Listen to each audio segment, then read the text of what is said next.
ನಾನಿವತ್ತು ಈ ವಿಡಿಯೋನಲ್ಲಿ ನಿಮ್ಮ ಡ್ರೀಮ್ ಪಾರ್ಟ್ನರ್ನ ಹೇಗೆ ಮ್ಯಾನಿಫೆಸ್ಟ್ ಮಾಡೋದು ಅಂತ ತಿಳಿಸ್ಕೊಡ್ತೀನಿ. ಯಾರಿಗೆ ತಾನೇ ಆಸೆ ಇರಲ್ಲ ಹೇಳಿ, ಒಬ್ಬ ಒಳ್ಳೆ ಪಾರ್ಟ್ನರ್ ಬೇಕು ಅಂತ. ನಿಮಗೆ ಗೊತ್ತಿಲ್ದಿರೋ ನೀವು ನಿಮಗೆ ಬೇಡದೇ ಇರೋ ಅಂತಹ ಒಂದು ಪಾರ್ಟ್ನರ್ನ ಅಟ್ರಾಕ್ಟ್ ಮಾಡ್ತಾ ಇರ್ತೀರಾ. Hello everyone, welcome back to my channel Mind Magic with Jo. ನಾನು ಜ್ಯೋತಿ Madhusudan. I am a certified child psychologist, inner child healer, law of attraction and manifestation coach, pranic healing practitioner, also spiritual seeker.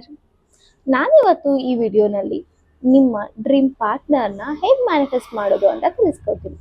Skip ಮಾಡದೆ ಈ ವಿಡಿಯೋನ ಕೊನೆವರೆಗೂ ನೋಡಿ. ಯಾರಿಗೆ ತಾನೇ ಆಸೆ ಇರಲ್ಲ ಹೇಳಿ, ಒಬ್ಬ ಒಳ್ಳೆ ಪಾರ್ಟ್ನರ್ ಬೇಕು ಅಂತ. ನಾವು ಮದುವೆ ಆಗೋ ಹುಡುಗ ಅಥವಾ ಹುಡುಗಿ ತುಂಬಾ ಒಳ್ಳೆಯವರಾಗಿರ್ಬೇಕು, ನಾವ್ ಹೇಗೆ ಅನ್ಕೊಂಡಿರ್ತೀವೋ ಹಾಗೆ ಇರ್ಬೇಕು ಅಂತ. ಆದ್ರೆ ಮೋಸ್ಟ್ ಆಫ್ ದ ಟೈಮ್ ಏನಾಗುತ್ತೆ, ನೀವ್ ಏನ್ ಅನ್ಕೊಂಡಿರ್ತೀರೋ ಅದಕ್ಕೆ ಆಪೋಸಿಟ್ ಆಗಿ ನಿಮ್ಗೆ ಪಾರ್ಟ್ನರ್ ಸಿಕ್ಕಿರ್ತಾರೆ. ಫಾರ್ ಎಕ್ಸಾಂಪಲ್, ಒಂದ್ ಹುಡುಗಿ ನನ್ಗೆ ಫ್ಲರ್ಟ್ ಮಾಡೋ, ಸ್ಮೋಕ್ ಮಾಡೋ ಅಥವಾ ಡ್ರಿಂಕ್ಸ್ ಮಾಡೋ ಹುಡುಗ ಬೇಡ ಅಂತ ಅನ್ಕೊಂಡಿದ್ರೆ, ಅನ್ಫಾರ್ಚುನೇಟ್ಲಿ ಅವರಿಗೆ ಅದೇ ತರ ಹುಡುಗ ಸಿಕ್ಕಿರ್ತಾರೆ.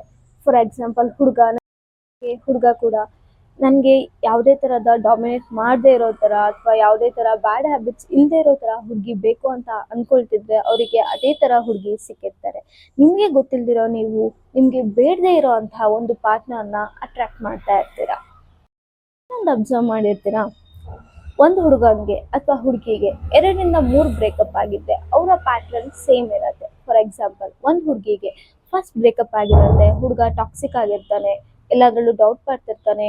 ಸೊ ಆ ಥರ ಒಂದು ರಿಲೇಶನ್ಶಿಪ್ ಇಂದ ಆ ಹುಡುಗಿ ಬ್ರೇಕಪ್ ಆಗಿ ಸೆಕೆಂಡ್ ರಿಲೇಶನ್ಶಿಪ್ಗೆ ಬಂದಿರ್ತಾಳೆ. ಬಟ್ ಬ್ಯಾಡ್ ಲಕ್, ಅವಳು ಮತ್ತೆ ಅದೇ ತರ ಒಂದು ಹುಡುಗನ್ನ ಅಟ್ರಾಕ್ಟ್ ಮಾಡಿರ್ತಾಳೆ. ಅದು ಆ ಹುಡುಗ ಕೂಡ ಅದೇ ತರ ಆಗಿರ್ತಾನೆ.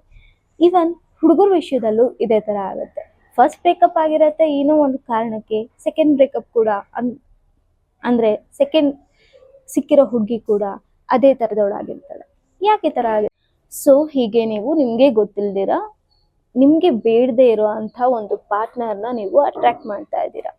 ಇದಕ್ಕೆ ಏನ್ ಮಾಡ್ಬೇಕು? ಸಿಂಪಲ್.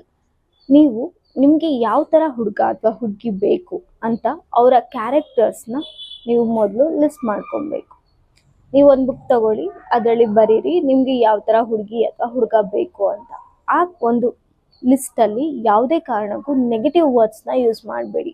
ಫಾರ್ ಎಕ್ಸಾಂಪಲ್, ಹುಡುಗಿ ಡಾಮಿನೇಟ್ ಆಗಿರಬಾರ್ದು ಅಥವಾ ಹುಡುಗ ಸ್ಮೋಕ್ ಮಾಡಬಾರ್ದು, ಡ್ರಿಂಕ್ಸ್ ಮಾಡಬಾರ್ದು, ಫ್ಲರ್ಟ್ ಮಾಡಬಾರ್ದು, ಈ ತರ ಯಾವುದೇ ತರದ ನೆಗೆಟಿವ್ ವರ್ಡ್ಸ್ನ ಯೂಸ್ ಮಾಡಬಾರ್ದು.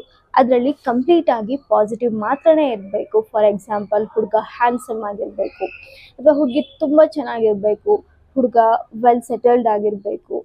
ಈ ತರ ನೀವು ಬರೆಯುವಾಗ ಯಾವುದೇ ಕಾರಣಕ್ಕೂ ನೆಗೆಟಿವ್ ವರ್ಡ್ಸ್ನ ಯೂಸ್ ಮಾಡಿರ ಬರೀರಿ.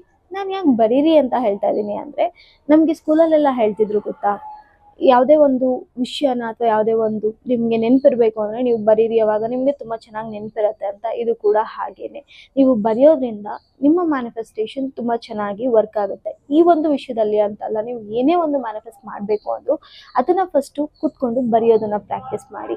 ಯಾವಾಗ ನೀವು ಬರಿತಾ ಹೋಗ್ತೀರಾ ಆಗ ಅದು ನಿಮಗೆ ಮ್ಯಾನಿಫೆಸ್ಟಿಂಗ್ ಆಗೋದಕ್ಕೆ ತುಂಬ ಚೆನ್ನಾಗಿ ಎಫೆಕ್ಟ್ ಆಗ್ತಾ ಹೋಗುತ್ತೆ. ಸೊ ಈಗ ಕುತ್ಕೊಂಡು ಬರೋದ್ರಿ, ನಿಮಗೆ ಯಾವ ಥರ ಹುಡುಗ ಅಥವಾ ಹುಡುಗಿ ಬೇಕು ಅಂತ ಅವ್ರದ್ದು ಎಲ್ಲ ಕ್ಯಾರೆಕ್ಟರ್ಸ್ನ ಹಾಕಿ ಒಂದು ಲಿಸ್ಟಲ್ಲಿ ಬರೆದಿಟ್ಕೊಂಡಿದ್ದೀರಾ. ನೆಕ್ಸ್ಟ್ ಏನು ಮಾಡಬೇಕು? ನೆಕ್ಸ್ಟು ವಿಜುವಲೈಸ್ ಮಾಡಬೇಕು. ನಿಮಗೆ ಆ ಒಂದು ಪಾರ್ಟ್ನರ್ ಸಿಕ್ಕಿದ್ದಾನೆ ಅಥವಾ ಸಿಕ್ಕಿದ್ದಾಳೆ ಅಂತ.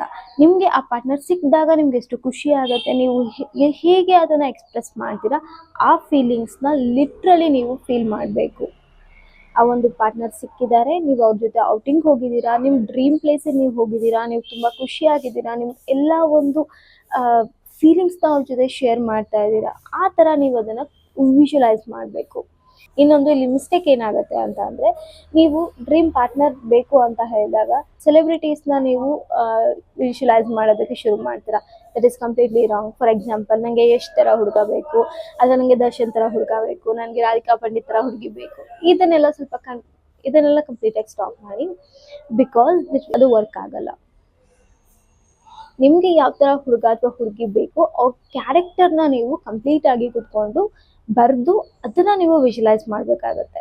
ಅಲ್ಲಿ ಯಾವುದೇ ಕಾರಣಕ್ಕೂ ಯಾವುದೇ ಸೆಲೆಬ್ರಿಟೀಸ್ನ ಹಾಕೋದಕ್ಕೆ ಹೋಗಬೇಡಿ. ಇದು ಈ ಥರ ನೀವು ನಿಮಗೆ ಬೇಕಾಗಿರೋ ಹುಡುಗ ಅಥವಾ ಹುಡುಗಿ ಕ್ಯಾರೆಕ್ಟರ್ನ ಲಿಸ್ಟ್ ಮಾಡಿಕೊಂಡು ಅವ್ರ ಜೊತೆ ನೀವು ಆಲ್ರೆಡಿ ರಿಲೇಶನ್ಶಿಪ್ಪಲ್ಲಿ ಇದ್ದೀರಾ ಅನ್ನೋ ಥರ ವಿಜುವಲೈಸ್ ಮಾಡಿ 21 ಡೇಸ್ ಈ ಮ್ಯಾನಿಫೆಸ್ಟೇಷನ್ ಟೆಕ್ನಿಕ್ಸ್ನ ಯೂಸ್ ಮಾಡಿಕೊಂಡು ನಿಮಗೆ ಬೇಕಾಗಿರೋ ಲೈಫ್ ಪಾರ್ಟ್ನರ್ನ ನೀವು ಮ್ಯಾನಿಫೆಸ್ಟ್ ಮಾಡ್ಬೋದು. ಸಿಂಪಲ್ ಅಲ್ಲ? ಟ್ರೈ ಮಾಡಿ, ನಿಮಗೆ ಬೇಕಾಗಿರೋ ಲೈಫ್ ಪಾರ್ಟ್ನರ್ನ ಮ್ಯಾನಿಫೆಸ್ಟ್ ಮಾಡ್ಕೊಳ್ಳಿ. ಇದೇ ಥರ ಕಂಟೆಂಟ್ ವಿಡಿಯೋಗೆ ನನ್ನ ಚಾನಲ್ನ ಸಬ್ಸ್ಕ್ರೈಬ್ ಮಾಡಿ, ಲೈಕ್ ಮಾಡಿ, ಶೇರ್ ಮಾಡಿ. ಒಂದೊಳ್ಳೆ ಕಂಟೆಂಟ್ ವಿಡಿಯೋ ಜೊತೆ ಮತ್ತೆ ಸಿಗೋಣ.